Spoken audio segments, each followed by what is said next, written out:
Hello there, you are very welcome back to the Flap Culture Patreon. I hope you're all well. Hello to some of the newbies. Love seeing the new sign-ups come into my email. I really appreciate it. Lots more good content incoming.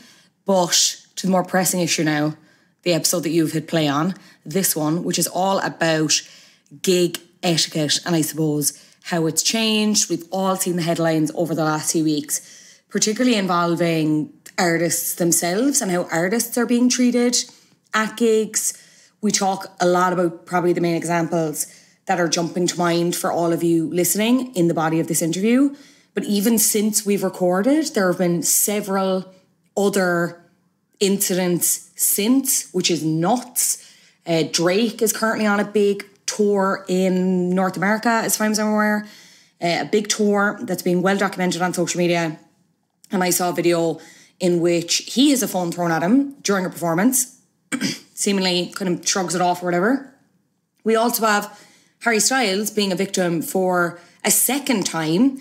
At a previous stop on the Love on Top tour, he had a skittle thrown at him and like the official skittle account kind of joined in and it was kind of funny, in which they were essentially like, don't throw skittles, whatever. And I think Harry was able to laugh that off. But at a recent show in Vienna, he had something thrown at him which hit him in the eye.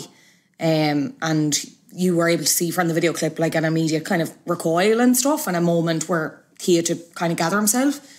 And literally just as I sat down to record this intro, we're seeing Taylor Swift coming off stage, or I'm assuming it's coming off stage. And I don't know where she is, but like somehow fans have access to be able to like throw things at her. So they're throwing these bracelets, which is again, seemingly kind of a new thing that we're seeing at gigs, especially of artists like hers. It's like a thing where you bring, I think it actually originated within like rave culture in the States more so. I think there's a thing called candy where it's like you give people shit at rave and EDM gigs and kind of like bracelets and stuff like that. And it's essentially been culturally appropriated isn't the right word, but it's been, the practice is kind of passed over into more mainstream gigs where you make a load of bracelets ahead of a gig with the idea that you'll give them away or like swap them with other people and you'll get bracelets in return. But anyway, there's this clip of Taylor and fans are just like punting bracelets at her. It's like, we are so close to having artists like fully holographic concerts or like behind plexiglass or like under nets to protect themselves. And I can't blame them. And we will only have ourselves to blame as audiences. But to dig into it a little bit more, I'm very excited to welcome Andrea Cleary. She's an exceptional writer and journalist. And it was actually her piece on this for her own newsletter that kind of prompted me to want to do an episode on this, which I will link in the description. If you want to sign up, I would recommend. She co-hosts the 909 podcast, and she also has the My Favourite Album podcast, which I have done an episode of on Fall Out Boy's Take This to Your Grave, and it was a great episode. And I'm not just saying that because it was me, but it was. It's a good episode. Go back and listen to that wherever you get podcasts. Anyway, I'm delighted to have her, and yeah, but let's get into it. Andrea Cleary, thank you so much for joining me on the Flap Culture Patreon. How are you doing? I'm very, very honoured to be here. Have been really enjoying the Patreon and the podcast more generally. And may I thank you for your Suckheads mini-series, because it gave me a lot of Succession content when I needed it the next day and I'd no one to talk to you about it. So thank you both for that. But yeah, I'm good. I miss doing it so much. Like, I know they shouldn't do a spin-off, but I'm just like, I think me and Owen are going to be doing other bits here on the Patreon, but I'm just like, maybe we should go back from the start and do like the other seasons. Gave me such a kick. If there's one fan of that, it's me. Like, honestly, I really think you should do it. I would happily listen to you go through the whole lot of Succession, but I hear rumours of Fleabag, which is, Fleabag Girls, is maybe. Both good. Yes, I don't know when this episode is coming out, but Owen is imminently coming up to start Fleabag, and then I think we'll do Fleabag and then we'll do Girls. Because Girls is a bigger feat, but I cannot wait. I'm very excited. Amazing. You are here to talk about something that came into my brain based off of a piece you wrote for your newsletter that I thought was really good about gig etiquette, and I suppose how it's kind of changed for you since you initially started going to gigs, and like what it means to be like a good, in inverted commas, gig goer in 2023. And it kind of made me wonder then, like, is gig etiquette now in this year post-COVID, is it in a bit of a flop era? Because I think we're seeing that with musicians and pop stars and all the likes. But before we even kind of answer that question, I'd love to ask you about your kind of earliest memories of attending gigs and the kind of behaviour you saw at your first concerts.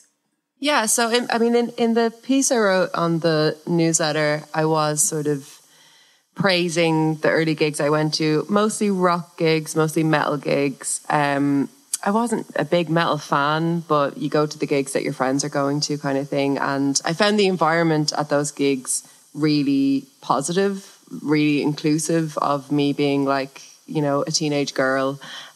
For the most part, I didn't quite get into it. Like I praise those gigs and the people at those gigs a lot. There's obviously a lot you have to learn to do with gig etiquette when you're going to your first gigs.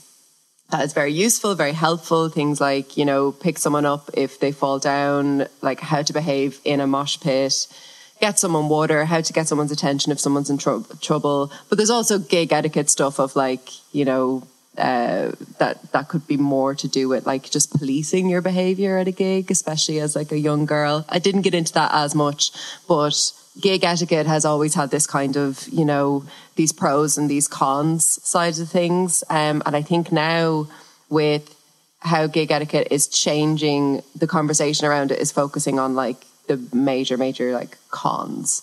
But those early gigs were very formative in terms of like how I learned to just behave at gigs, have like my own good time, enjoy myself, while also the main thing being don't hamper anybody else's enjoyment of the gig. Like if you're screaming along, do it at an appropriate time in the song. Don't be pushing past people with like a tray of pints while there's like an acoustic ballad and someone's pouring their heart out on the stage and like people are crying around you. Like just maybe wait the 3.5 minutes. Those sort of things were the kind of things you don't realize you're learning, but you are learning them in those early experiences, you know. Yeah, it was only when and just as you mentioned, like policing there as well, actually, I'll come back to that, but it was only like as I was reading your piece and kind of thinking back to the earlier gigs that I attended, I was like, I don't know if gig etiquette has changed that much as like I've gotten older or like post-COVID. And then when I reflect back to the earliest gigs I went to and like how different it was in terms of behaviour, I was like, oh no, like has fully been a shift. And just that thing of, I think it's a good point to raise about how it's a completely different experience for women generally, because that's life, that's society, baby, it's great. Them's the breaks. But I was like brought back to, the joys. I was brought back to it might have been the second or the third time I saw the 1975. And it was one of the 3 arena gigs, not the one for a brief inquiry on relationships. I can't remember, but anyway, we were standing and I was in college and I went with 2 other gal pals and we were in front of this group of lads and like one of them was standing like so close to me in a way that was like, not because he had to, not because we, like that gig was not sold out by any means as far as I can remember. So close to me, like actively rubbing against me. Oh God. He had a thing with his phone that he was like putting the phone kind of in front of my face to like film the gig. And it got to a point where like I was getting really annoyed and then I kind of like snapped, for want of a better word, and kind of grabbed his phone. And then, you know, when you do something, and again, it's that thing of you do something off of adrenaline and then there's the thing of like, I'm a woman, this man is going to kick the living shit out of me because I've done this. And now it didn't happen and actually security were able, like he was getting ready and security intervened and it was fine. But it's so weird how you say something like that and it just, I think this episode will be cheerier and funnier, I promise. But it's just when you said that, it's like, I think every woman has a moment where they're brought back to something at a gig where it was like they were made be uncomfortable. And it's something that generally, speaking generally, men don't have to think of. It's crazy.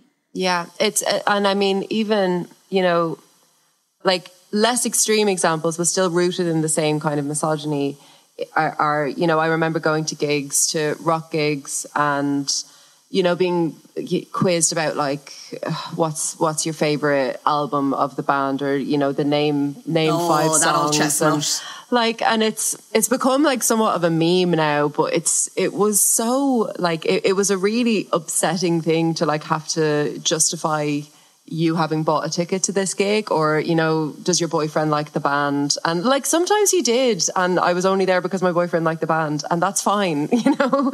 But it's yeah, the kind of the constant justification for you to just actually be able to stand there and enjoy the gig.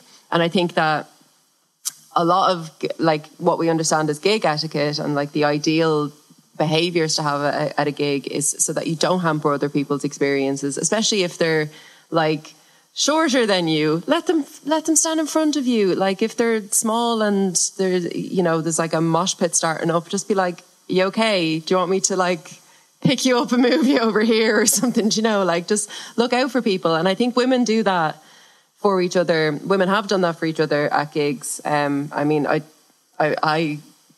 have a feeling that is changing at pop gigs now, and that's part of the change in gig etiquette, is that it's less about girls looking out for one another and more about people looking out for themselves or for their own friends. But we have a history of like girls looking out for each other at gigs that I really don't want us to lose, you know.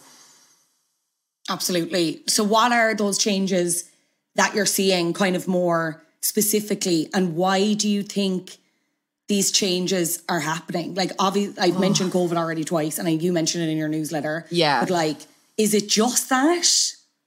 COVID is, you know, COVID was so many things. It was like severe, extreme isolation for us all. It was also when TikTok took off, with it stopped being like an app with teenagers dancing on it, and it started to be a legitimate way that we can communicate with and follow artists and fandoms and people making fan cams. And that sort of isolation and hyper online, kind of spending your time online all day with nothing else to do, kind of leads you into this space of like, this is my artist and I understand them and no one else understands them. And I've been victim of it myself, like, and I'm sure you have as well. But it's when those behaviors, that kind of obsessiveness and the need to be seen by your fave, is mapped into this, you know, real life scenario, that you get situations where Pink is being handed a cheese wheel on stage, and like people are trying to create the kind of viral moments that they've been seeing online during this whole time. So, and it's also the fact that like if you were 16 in 2020 when COVID started, and like you came out of COVID at 18 or 19, like those are very, very formative years for you, going to concerts, learning how to behave, you know, looking at the behavior of the kind of the gatekeepers in those spaces and seeing how it is that you're supposed to behave and look after other people at concerts. If you don't have that experience, you're just going to go to a concert and it's like a free for all. Like people just go mad, and you see it with like, you know, the Eras tour videos on TikTok of people just, you know, screaming their lungs out, crying, like posting the most personal stories about like what a song means to them. And then if other people get annoyed that they're being too emotional or too loud or screaming too much during the gig, it's like, well, you don't understand my relationship with this artist.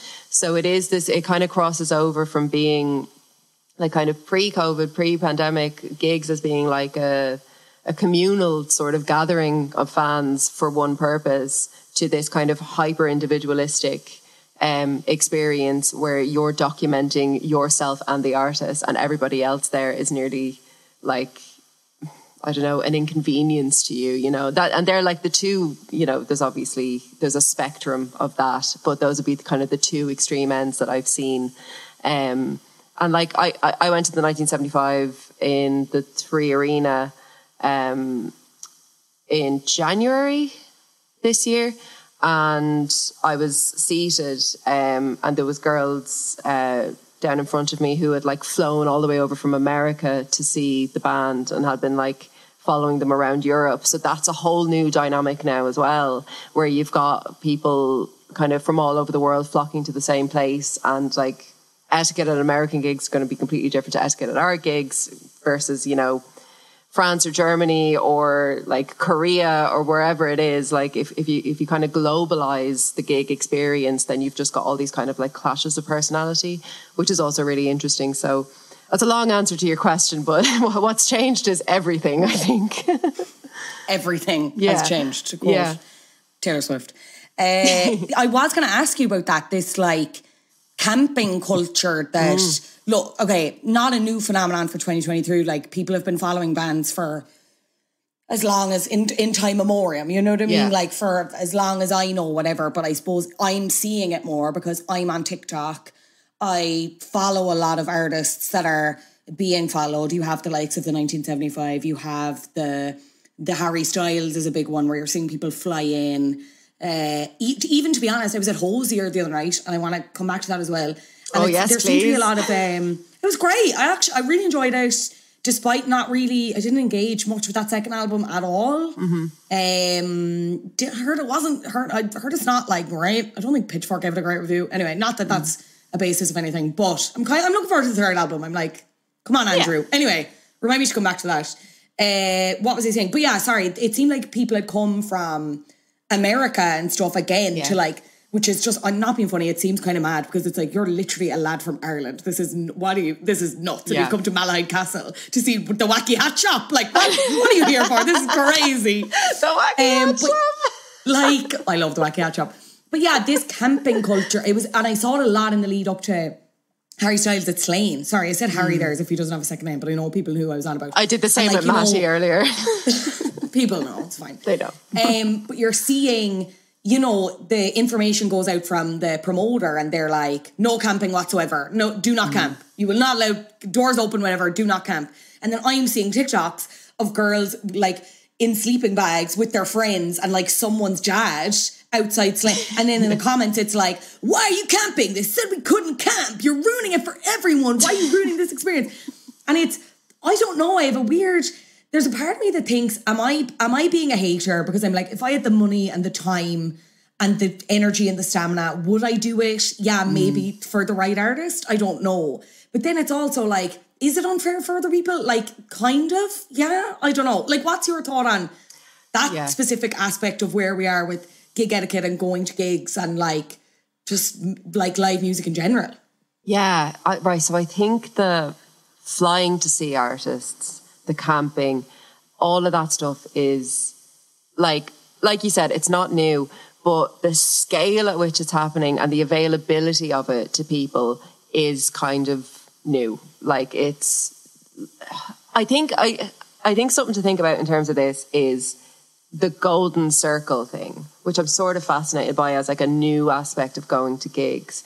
And like, I went to Slane to see Harry, and there was the golden circle, and he has like, what is it, like Johnny's place and like all of these different kind of little areas around the stage. And yeah, it's like segmented per, as you said, for that specific tour, is it like segmented so you're in specific areas, and like the ones that have names are like generally have like a better view of the stage, I would say. And then it's the same at Gold Circle. Gold Circle is like the highest tier of that. Yes. Yeah. And they're outrageous expensive. So, I mean, I think what's interesting about kind of camping culture is that it used to be if you had the time and the stamina and you were young enough and you didn't have, you know, a bad back, you could go and you could camp and you'd get the barrier. But that's not the case anymore. You're still sort of, you still need money to be able to do that. So the people that are running into the barrier in the Golden Circle, they're not fighting against everybody who's at this gig. These are the people who've paid thousands and thousands on the ticket, on the flights, on the accommodation, on taking time off work or school or whatever it is that they're doing. So for them, I'm like, I get it. Like, you want to be right up the front. You want to be creating the content for your TikTok. Like, you want to be making your memories, whatever it is you want to be doing, fine. But like, there are artists I would do it for. I know that about myself. But I do think that it's not the same sort of, there's an element of fairness that is kind of gone. Used to be if you'd start camping out the night before and you'd get like roughly barrier. Now I've never done it. I was never allowed to do it when I was younger, and then I got too old to have the desire like, not to do a it. hope in hell would Calista and Frank let me do that. Absolutely not. No. But I do think as well, like I'm cautious of kind of looking at things that teenage girls are primarily doing, because when we're talking about this stuff, I think we're primarily talking about like Taylor, Harry, the 1975, to an extent Hosier, who's the other big one? Like Beyonce, you know, like these big major like arena tours that are happening at the moment are mostly being attended by women and queer people. And there's a lot of like young women who are going and a lot of teenage girls. So I'm cautious of like looking at their behavior and being like, oh, it's silly or it's over the top or it's any of this, without kind of, you know, thinking about what that critically means.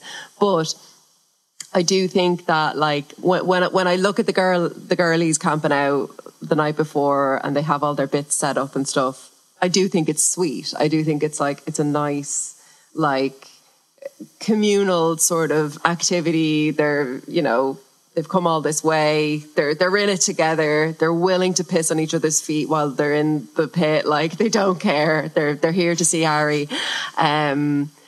So I do think that there are positive aspects of it, but there's a lack of sort of fairness in it. That means if you have more money, you're more likely to get close to your fave, which is not an element of like modern gig going that I like or enjoy. Speaking of Taylor, did you attempt to register to get tickets? I'm going to be sent the code, I think. I think that's with what it every is. fibre of my being, because I'm on the fucking wait list that might as well... What's the point of the wait list? They say that as it just in case it doesn't sell out. There's not going to be a wait list. There's not going to be a wait list, you stupid slut. Oh, God. Wait Taylor, list, my like, God. honest to God. Like, but even stuff like this, like having to send like... 1,800 word explainer email about how you're going to get these tickets just to keep people fucking calm. You know, it's crazy. And like people online then just being like, it's going to be a battle to the death. Like, I don't remember ever talking about trying to get gig tickets in that way. Like, I remember when, like, I don't know if you're too young to have like queued up for gig tickets when you were a teenager. I remember queuing for something and I cannot remember what it was now. Well, I mean, I remember like you'd go and you'd have an idea of how many tickets the shop would have. Like, because they'd only have so many tickets that they can print or that would be sent out physically to them. And you'd go and you'd look at the queue and you'd count down along the queue and you'd be like, oh yeah, I'll probably get a ticket from this, or no, there's no point here, so I'll just leave. And like, you know, you're in a more of a physical environment there. And I definitely saw people like trying to cut the line and like getting into altercations and stuff. But the online stuff is mad, because there's also this, like, I think the thing that sparked my interest in like modern gig etiquette before I'd started like writing about it was, I saw a TikTok of a girl was filming another girl who she didn't know. And this other girl was at Taylor, and I think it was during the bridge of, was it Out of Style? When they're at the, I'm drunk in the back of that one. Oh, no, that's Cruel Summer. But Cruel Summer, anyway, we won't split hairs. We won't split hairs, Andrea. We won't split hairs. Do you know why I confused the two? She gets a code and she doesn't even know the lyrics, guys. Fraud. I'm joking. Do you know why I confused the two of them? Because there's two Tom Gregg, like, fan videos. Yes. And they both use those songs. And they're both my Tom Gregg songs. But it gets to the chorus and the girl she's filming isn't screaming along. Like, she's just kind of bopping her head along, having a nice time. And like, she posts it and it's like, this is who got your Taylor Swift ticket. This is the person who's there instead of you, a real fan. And I was like, whoa. Okay. I hate that. Let's all take a breath here. Like, don't film people. Don't put it up online.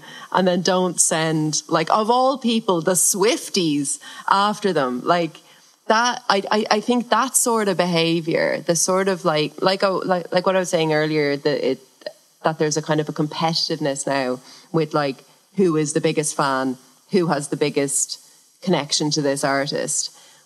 Once you start filming people, putting it up online, and then people commenting like, we need to find her. And do what? Like, what are you going to do? Do what? Like, why? And Leave her do alone. what?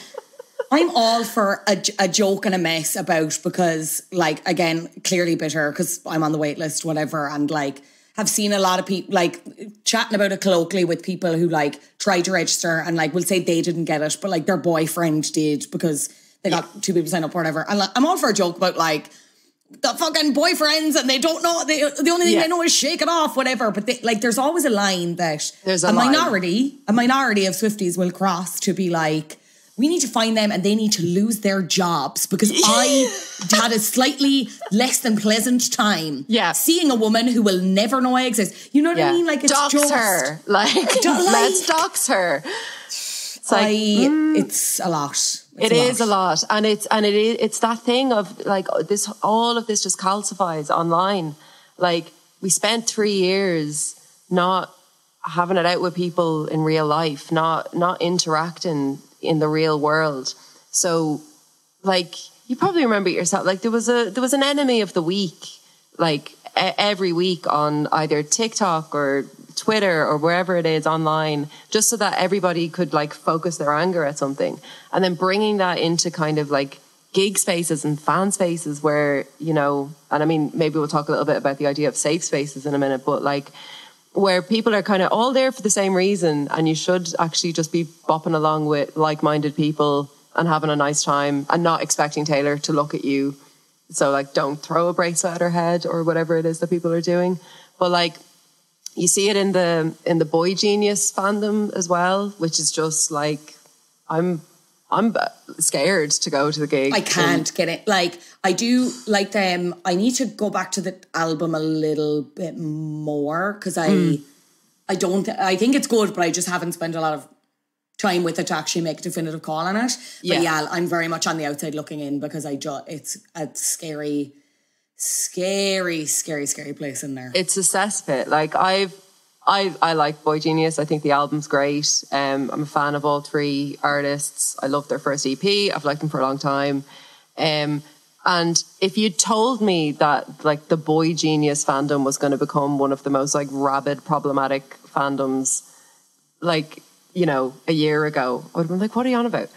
It's genuinely insane. Like, the policing that goes on at those gigs, like, and like you, I like a joke about like, why is there a man here or whatever? But like, don't say it to the man. That's not nice. Like there was reports of like men being this is kind of happening in like the Reddit, the Boy Genius Reddit, like just people posting being like, I saw so many men at the gig last night. Do they not know that this isn't a space for them? And I'm like, honey, like, it's a gig with like a general sale. Like, I'm sorry, but anyone who wants to buy a ticket to that gig can go to that gig. It's not a safe space for you. And like, there was one concerning one that I wrote about in the newsletter of a woman who was basically bullying another woman for attending with her boyfriend. And the other woman, not that it matters, but is bisexual, is a queer woman, but she attended with her boyfriend. And the woman who was calling her out was like, this is a safe space for lesbians. And it's like, it's quite dangerous to think that you're in a safe space for, like, as a queer person, when you are categorically are not in a safe space. Like, nobody has gone through any training. There's no guarantees from like the security or the cops or the organizers or anybody that's there that you are in a safe space. Like, safe spaces are very specific things designed to protect specific people. And you can't walk into Coppers with like you and 10 other lesbians and be like, we declare this a safe space for lesbians. Like no one would do that. No one would think that that was like a safe thing to do. So you can't be doing it at gigs either. So that was like really concerning, and just like a lot of biphobia, and then people were saying like, you know, Phoebe Bridgers is a bisexual woman in a relationship with a man. Like, you're going to ban her from her own gig. Like, what are you doing? What's the point? It's and look, yeah, obviously there is everyone deserves to feel safe at a gig, but that does not necessarily, like, you know what I mean? It doesn't like, make it a safe space for like a specific group of people. There's a big, but I think it's just a symptom of that, like, internet speak, like, leaking into all of our brains, and like, I hate to use the phrase like too online, but I do just think there's a bit of that. And also with the, you know, increase is not the right word, but, you know, our increased use of social media and like how we're continuously building these parasocial relationships with people and artists, and this kind of sense of like we're owed that it's like, as you said, this hyper individualistic experience is experienced just for me. My experience matters more than yours because of XYZ. Like, that's really, like, is dangerous too hyperbolic word? I don't actually think it is, because it's just like, you have examples like this where it's like this person is trying to go to a gig with her boyfriend and by all accounts was just standing there having a good time, and the other person has decided to take umbrage with it and just like harass them essentially for attending a gig. What? Like, it's crazy. It's honestly, like, it's truly, truly bizarre behavior. And that's obviously like maybe the more extreme end of the spectrum. But like, it's still happening. And there's quite a few people online within the kind of boy genius fandom online spaces that are defending that behavior and defending just blatant biphobia. Like, just, I don't know. I don't understand the appeal of trying to cultivate a space that isn't yours, you haven't organised, that just excludes people for no reason. Like, the reason why everyone's there isn't that everyone's a lesbian. The reason that everyone's there is because they like boy genius. There are spaces you can go to be in communities, but like this space, for your own sake, it is dangerous to think of it as a safe space for you. You know, do you know what I mean? It's like, I found that really concerning, and it's probably young people, you know, and it is that too online thing. It's the internet speak thing of like, men shouldn't be in our spaces. But like, realistically, am I going to go to a Beyonce gig and be surprised that I see men there? We're talking about some of the biggest artists in the world here. And like, when you're talking about boy genius, it's like they are the biggest, like, quote unquote, indie band in the world right now. Phoebe Bridgers is like an A-list celebrity. They're not your friends. They're not your little DIY group that you are like going around the corner to see play in a cafe. Like, they're celebrities. They're not your friends. And that's a hard pill to swallow for a lot of fans. It's a hard pill to swallow for me sometimes as well. Like, I have my own faves. I do. And I love them. But like, they don't know me and they don't owe me anything. And throwing something on stage at them, or screaming their lyrics in their face, or holding up a sign that like grossly sexualizes them isn't going to make them like you. It will just make them look at you. And that's not the same thing. And I will say, as like you mentioned, a lot of these fans are young and whatever, and some of these things are just kind of learned or whatever. Like, in my early 20s, I'm not proud to admit it, I was a pusher at gigs. I occasionally said, take your top off to a man when I shouldn't have, you know? My argument there would be, women are constantly sexualised. I think I can sexualise them a little bit. And then it just evens the playing field, you know? But in all seriousness, like, it is like, nobody's a good person in their early 20s, you know what I mean? And people have things to learn, and that's absolutely agree. Fine, whatever. But yeah, it's tricky to watch, and it's hard to watch, and especially if you're there as a fan trying to enjoy the music and you're seeing this or like hearing about it after, it can be a bit disheartening. Hurt the soul. And I mentioned there. Oh, sorry, go ahead. You go first. Sorry, you go first. No, I was just going to say, like, you know, people aren't good in their early 20s, and I do feel sorry for like the Gen Zs, the Zoomers now, because their behaviour that they're posting online of them at gigs, sobbing and crying and doing whatever it is that they're doing to try and get the attention of other people. Like, that it's online. Like, when I was being a shithead at gigs, like, no one knows about it, you know. There's no footage of me. No one's out to get me. And I'm very, very grateful for that. And I do feel sorry for the Zoomers in that respect, because they are going to look back at their behaviour in the same way that we look back at ours and think like, oh God, like, I was a bit of a nightmare. But, you know, it's all online for them. So it's much harder to escape, you know. You mentioned there about Taylor, and I think earlier on in our discussion about people throwing things on stage and people being given, artists being given things on stage, which is kind of even nearly like a separate discussion, even from like the gig etiquette amongst like fans themselves and gig etiquette towards the artist. Like, that's something, like, again, not a new phenomenon. Like, you think of all the rock bands who have like bras and stuff, or people, you know, like Tom Jones. Yeah, like, it's not a new phenomenon, but in the last few weeks, there's a spate of stories where you have like Bibi Rex has a phone thrown at her and she needs stitches. Yeah. There's a bracelet thrown at Kelsey Ballerini. She's a very hard name to say. Great artist, if anyone's looking for a recommendation. She got a bracelet thrown at her. You mentioned Pink and the Wheel of Brie. Someone else prior to that, even more disturbingly, their mother's ashes.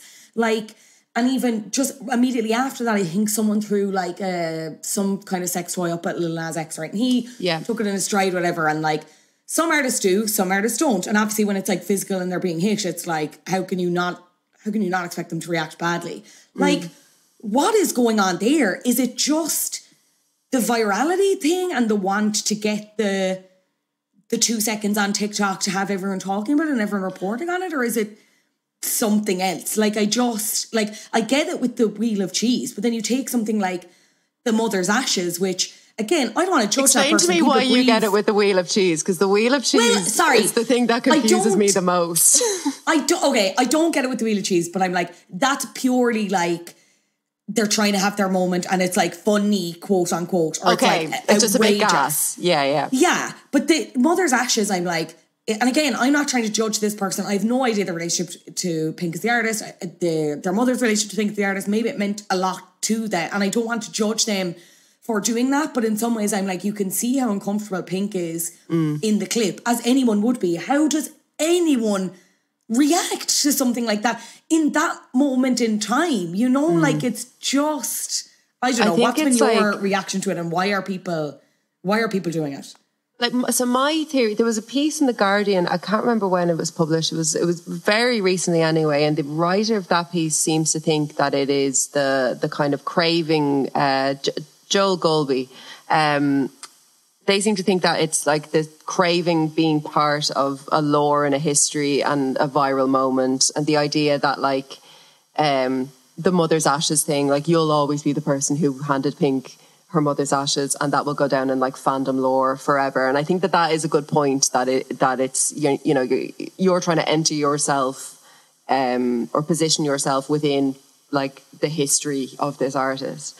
But also I think we can all kind of understand that feeling of like when you're at a gig and you're watching someone on stage and you love them like with all your heart, and you just do anything for them to just look at you. Like, and then if they look at you, you feel like you're going to pass out. Like, it's this kind of collective madness that takes over people at gigs that make gigs so enjoyable. And like, it's why we go to gigs. Like, it's to kind of chase that feeling. And I think just there's a lot of like pent up frustration and a lot of like, you know, parasocial relationships have become a lot more heightened over the pandemic and with celebrities using social media. So like my theory is that it's just the idea of getting the artist to look at you and to recognize you and to like see you, you know, in that sort of like philosophical sense that we kind of say, like, you know, I see you, to like see you in this way, and to recognize that like you're a person and you're a fan and you have this connection. Because the one-sidedness of the connection that we have with the people that like the pop stars that we love is like it's a beautiful thing and it's amazing and I love it, but it's also like really painful. Like when you're a teenage girl and you love your pop star, it hurts. Like it hurts in your stomach, it hurts in your heart. Like, and so it's kind of a culmination of all those things that just draws someone to be like, I need him to look at me. I need him to look at me. I'm going to throw my phone. I'm going to throw my bottle. I'm going to throw something. And my theory is that it's kind of a temporary madness that takes over. And then I imagine these people have a lot of regret. I know the guy who through the phone said he thought it would be funny afterwards. And I was like, but how do you actually feel about it now? Like, what, are you embarrassed by that behavior? Like, what, like, I would love to do like a study of these people. I'd love to interview these people and be like, how do you feel about it now? Like, what actually came over you? Because I understand the feeling. I understand the wanting to do it. But what that Guardian piece does really well is that it opens with like all of the decisions you have to make, like between buying the wheel of cheese, bringing it in your bag, having free drinks at your friend's house, and like the cheese is there, like bring it, like, you know, how did it get in? I don't know. How did it get in? Like, I just like it's not a block of cheddar. Like you can easily conceal a block of cheddar. Like nobody's like, concealing a wheel of cheese. What? Like, no, it was like huge. you couldn't get through like airport security. Like you'd have to check this in your bag. It's massive. It's a massive wheel of cheese. And poor El Pink, like she's busy, you know, doing somersaults 60 feet in the air. And like, it's, every single video I see of Pink at a live show is just her doing backflips over a crowd of she like has thousands. and do not comment, chill. please do not comment on this and be like, it's a great show. I'm sure it is. I'm not saying I'd never do a Pink show because there's so much lore around it. But at the same time, she does not have a single song that she needs to be doing all that. You know what I mean? Family portrait. I think not. You know, like, why is she doing it? But I love it. I love this for her. Clearly, she just wants to be a circus performer, but this is her way to do it. She's like, right, I'll do it, but I'll sing my songs at the same time. Oh, I have to sing a few tunes. Okay, whatever. Let's get the party started. Whatever. What a massive inconvenience. But it's like it's this thing of like, she's obviously doing like the most, right? But even just like regular artists who aren't trapezing or whatever, like their job is to go out and entertain people and sing and dance, play the guitar, whatever it is. Like the reason why they're there is to play songs for you and for you to enjoy them. The reason they're there isn't so that you can have a special moment at a gig that's just between you and them. Like meet and greets exist. Like, you know, go to a meet and greet if you want. Like go and wait at the arrivals terminal in the airport if you really want to like get a glimpse or get an autograph or something. But like the gig is not the place for this kind of behaviour, I think. Ash Hosier, someone, in an example of good things being thrown on stage, someone had knitted a bee in like the trans colours. So threw it up and Andrew, I keep calling him Andrew, his name is Hosier, we're not on first name basis. I've never met the man. He was like, oh, I love my trans, I'm paraphrasing, but he said that he loved the trans bee and he was like, happy pride, blah, blah, blah, whatever. It was like, it was nice. I was about to say it was a buzz. That's way too on the nose. Love it. But similarly then, I don't know if you've seen on TikTok, so we were in Gold Circle, right? Which was like to the right of the stage. I actually didn't realise we had Gold Circle. My friends had bought the tickets, whatever, but I will say for those outdoor gigs, there is, and I don't know if it's going to be the same for next year, I didn't find a massive discrepancy in price for a lot of them. So like if you really wanted to, I would recommend, I think it was the same for not the 1975, something else. Anyway, I can't remember, but it was like well worth it because like we could see everything and it was like great, whatever.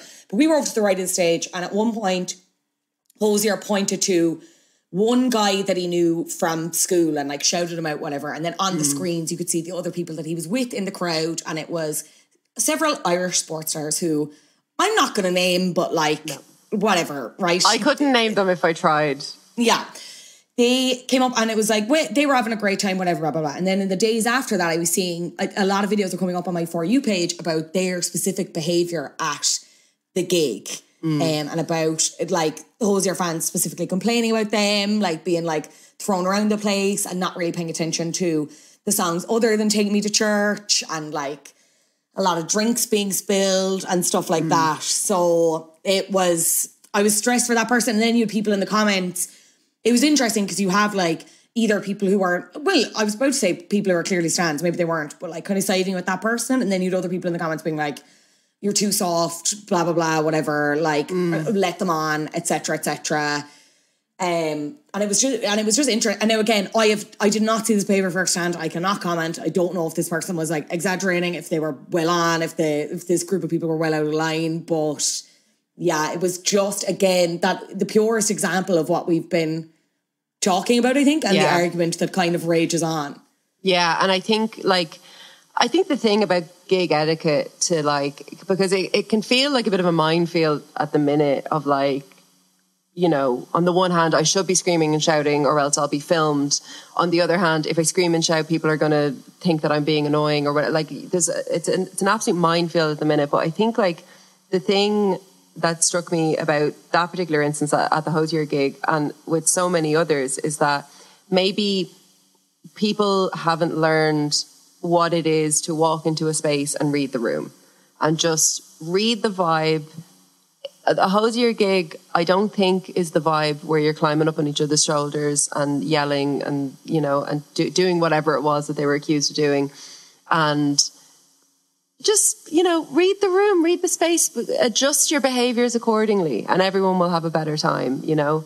And I think that maybe that's something important that COVID has, you know, taken from a lot of young people, but also a lot of us have kind of like forgotten what it is to go to a gig and what it is to be around a lot of people who you don't necessarily want to be standing next to and people pushing into you and stuff. Like it's a learning curve, like coming back out of COVID.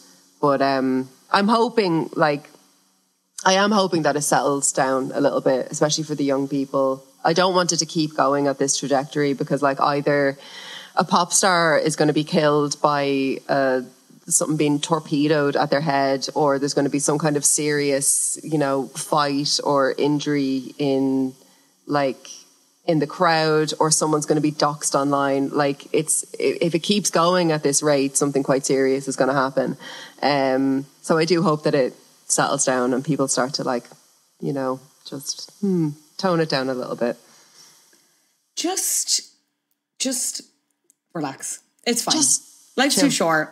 You know, it's fine. Yeah. I promise you, it'll be fine. We can we're all here, out here, trying to stay alive, trying to have a nice time, you know? Yeah. We're all stands. We're all unhinged, you know, but maybe just do it at home. Do it at home. Keep the unhingedness at home. Some level of self-awareness. Just a teaspoon. I usually say this about like shame and about people not having enough like shame. But we just a teaspoon of self-awareness. Yeah. That's all you need. I'm happy with you crying and shouting at concerts, but like... Yeah, same. A teaspoon amount, just, you know? Like, just maybe not during like the ballad. Yeah. I'd like, if I do get to go to Taylor Swift, I'd like to hear her voice. Ideally, yeah. I would imagine if you paid... What are the ticket prices going to be like? They haven't announced them. That's frightening. It's a scam. That's scary. So because I'm on this list now, I'm like, I feel obliged if I have the opportunity, like, to buy the tickets. But like, what if they're, you know, 1 million euros? Like, I don't know what I'm going to do. Surely, what was Harry when he did, Harry Styles when he did the Aviva? 100-ish? Under 100? I don't remember that. Slane was 97 for general admission. Oh, well, then you'd imagine Aviva was cheaper. So yeah, but she loves money. She's really she's pushing for that billionaire status. Like, that's what I'm thinking. Close. Like, and 3 dates. She's grossing. Oh, they talked about this on every album ever. Every single album they did. Your man talked about how much she's expected to gross per night, and it's gross is right. Gross is the only fucking word for it because it's in the millions. Sickening. I'd say it's minimum 100 quid a ticket. Minimum. Yeah. Minimum. No nosebleeds you might get for 90, but I don't foresee anyone getting a good deal. You know, So if I'm paying that, I'd like to hear Taylor sing. That would be ideally, nice. Ideally. Yeah. Well, I won't hear anything because I'm on this imaginary fucking waitlist. So thanks Taylor. Thanks for that. And thank you, Andrea Cleary, for joining me. I'm really grateful, and thank you for that piss. Thank you for that piss. Thank you for that piece. Oh my god, I can't speak. Thank you for that piece that you wrote. Go piss, girl. That I'm going to link. Go piss, girl. Go piss, girl. Oh, favourite. I will link your newsletter in this. But if anyone wants to check you out anywhere else, read your writing. You have a great podcast as well that I've been on talking about Fall Out Boy, my faves that I stand hard for. Oh my God. Where can people listen? Where can people read? And you're on the 99 podcast as well. God, I need to shout that out too. I can't move for the amount of podcasts I'm doing at the minute. Yeah, so my favourite album is on hiatus, but it will be returning for season 3. If anyone, obviously, if you are listening to this, you like flop culture, I guarantee you will enjoy Fionnuala's episode of my favourite album. It's unhinged. It's great fun. I absolutely loved doing it. It was great. Oh, come here. Can I ask you really quickly what you think of the We Didn't Start the Fire? I'm gone back into Stan era. I'm thinking about going to Poland to see them. So I'm like, yes, this is fine. Fingers in ears, this is fine. There's no issue with it. It's fine. It doesn't matter that it's not chronological. It doesn't matter that they're rhyming George Floyd with Metroid. It's fine. I love that. 9/11 second plane. What else do I have to say? No. Anyway, not that, choices were made. They were made, Patrick. So that episode is really good fun. I'm on the Niall and I'm podcast weekly, talking with Niall about music. I am on Juvenalia relatively regularly as well. I'm around. If you follow me on Twitter, I usually post the stuff there. It's at Andrea Cleary _ for as long as Twitter is going to be alive. Which that's talk about flop eras, am I right? Flop era. Oh my God. Andrea, thank you so much for chatting to me. I can't wait to chat to you again very soon. Thank you, Fionnuala. That was Andrea Cleary joining me there for that episode. She'll definitely be back. Loved chatting about it. Regrettably, I do think this is going to get worse before it gets better. And I don't know, what you can do. It's really hard because I know some gigs, and you're seeing it more maybe comedians rather than musicians, where there's a ban on phones. But I mean, that's just one specific item. People are bringing other random shit, as we documented with the pink discussion. It's just really, I don't know. What are we going to do as a society? Why are people doing this? My friend, Padraig Walsh, who you might know from 6 O'Clock Show, he's a behavioural psychologist, and he's often on 6 O'Clock Show talking about issues like this. And last week he was on the 6 O'Clock Show talking about this kind of recent spike and this trend. And he's put it down to, it's not a new phenomenon, hard word to say. One of the things that myself and Andrea didn't mention is that, at gigs, and again, this is kind of more specifically for comedy or sport, but you'll have hecklers and you'll have streakers, and it's there, for those people, it's their inherent want to be at the centre of the story. And usually, I suppose now with how social media has changed, it's you don't really need to be to get the attention on you, you don't necessarily need to be very talented or very funny. You can just be outrageous and invoke shock. And I think that's maybe another reason why people are behaving so badly at gigs lately. And then in some ways you'd wonder, are we worse for even giving this attention at all? Because these clips go viral, we get outraged on social media, the algorithm doesn't care because it doesn't recognise human feelings, because it's a robot that's not sentient, essentially, or it's a collection of data that decides things. It's just saying, okay, this video is getting a lot of traction, we're going to push this for that reason. It doesn't matter whether it's good, bad or indifferent. There is also the possibility that and again, this isn't me condoning it, but you've seen other artists do it, where it's throw my phone up or give them my phone and they'll take my BeReal, or they'll take a TikTok, or they'll take a video. So again, maybe that's where some people are coming from. I'm not saying that's right in any way, but you've seen it happen with artists where they've done it. Again, I don't think that's the case that's clearly not what the guy was aiming to do with in the example of the BB Rexa thing, because he's obviously been charged since, and he said after that he thought it would be funny. That's just like dickhead behaviour. That's not what that person wanted from it. But I don't know, if you're that far back, how are you not weighing up the risk of the harm you could potentially do to an artist? Anyway, I'd love to hear what you think. Obviously, feel free to leave a comment on this post in Patreon. We're on Instagram. You probably already know that, @flapculture_pod. Very interesting. What's next? How do you think artists are going to respond to this? I can see it going back to like set design, and set design being kind of adjusted in a way to protect artists, which is just really sad, even to say that sentence out loud. So sad. And yeah, I suppose just once again, thank you so much for supporting me here on Patreon. I love doing these episodes. This is like my bread and butter. I've just booked in a really, really exciting bop culture episode on a show that recently turned 5 that I only watched for the first time last Christmas.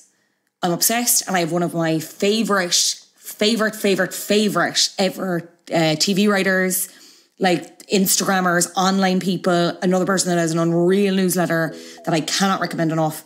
When I say I am vibrating to be talking to this person, I cannot believe they said yes. So I'm really excited about that. That's enough cock teasing, I think. We will be back soon. Tell a friend. That's how we'll be able to grow. And yeah, I'm waffling now. Thank you so much. Bye.